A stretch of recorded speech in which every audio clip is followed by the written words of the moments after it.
दोस्तों, बरसात के दिनों में विशेषकर जब गर्मी होती है तब आपने देखा होगा कि बादल बहुत गरजते हैं और उसके साथ आकाश में कड़कड़ाती तेज बिजली भी चमकती है। पर क्या आप जानते हैं कि ऐसा क्यों होता है? तो स्वागत है आपका मेरे YouTube चैनल पर। मेरा नाम है आकाश। तो चलें एक और जानकारी वाली वीडियो में। दरअसल बादलों की गरज के साथ स्थैतिक विद्युत ऊर्जा उत्पन्न होने के कारण ऐसा होता है और सभी प्रकार की विद्युत उत्पत्ति का सिद्धांत एक ही होता है। इसको समझाने के लिए आपको यह जानना होगा कि प्रत्येक पदार्थ अणुओं से बना होता है और अणु परमाणुओं से बने होते हैं। प्रत्येक परमाणु में एक नाभिक होता है और नाभिक के चारों ओर ऋण आवेश वाले इलेक्ट्रॉन होते हैं जो कि विभिन्न कक्षाओं में चक्कर लगाते रहते हैं। नाभिक में प्रोटॉन व न्यूट्रॉन होते हैं। एक प्रोटॉन पर एक इकाई धनावेश पाया जाता है। परमाणु में जितने प्रोटॉन होते हैं उतने ही इलेक्ट्रॉन होते हैं। यह आपने फिजिक्स में पढ़ा होगा, जिसके कारण परमाणु उदासीन होता है। जब परमाणु में उपस्थित इलेक्ट्रॉनों की ऊर्जा में किसी भी प्रकार से वृद्धि हो जाती है तो बाह्य कक्षा में उपस्थित इलेक्ट्रॉन बाहर निकलकर किसी अन्य परमाणु से जुड़ जाते हैं। इससे परमाणु में प्रोटॉन इलेक्ट्रॉन संख्या का संतुलन बिगड़ जाता है और जिन परमाणुओं में इलेक्ट्रॉनों की संख्या प्रोटॉनों की संख्या से अधिक हो जाती है उन पर ऋण आवेश तथा जिनमें इलेक्ट्रॉनों की संख्या प्रोटॉनों की संख्या से कम हो जाती है उन पर धन आवेश उत्पन्न हो जाता है। हम जानते हैं कि आसमान में उपस्थित वायुमंडल में विभिन्न गैसें और जलवाष्प होती है। अन्य पदार्थों की तरह ये भी मूल रूप से अणुओं और परमाणुओं से बनी होती है।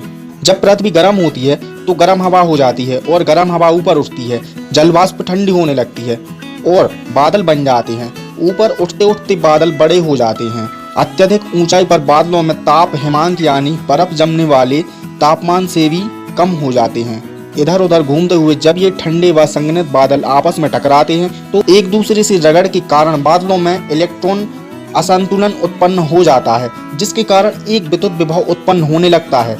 जब विभव का मान एक निश्चित सीमा से अधिक हो जाता है तो इलेक्ट्रॉनिक डिस्चार्ज यानी विद्युत विसर्जन होता है। इलेक्ट्रॉन अपनी अधिकता के स्थान से कमी वाले स्थान की ओर दौड़ते हैं और इस विद्युत विसर्जन के कारण आकाश में एक तेज चमक उत्पन्न होती है, जिसे त्वरित विद्युत या बिजली का कड़कना कहते हैं।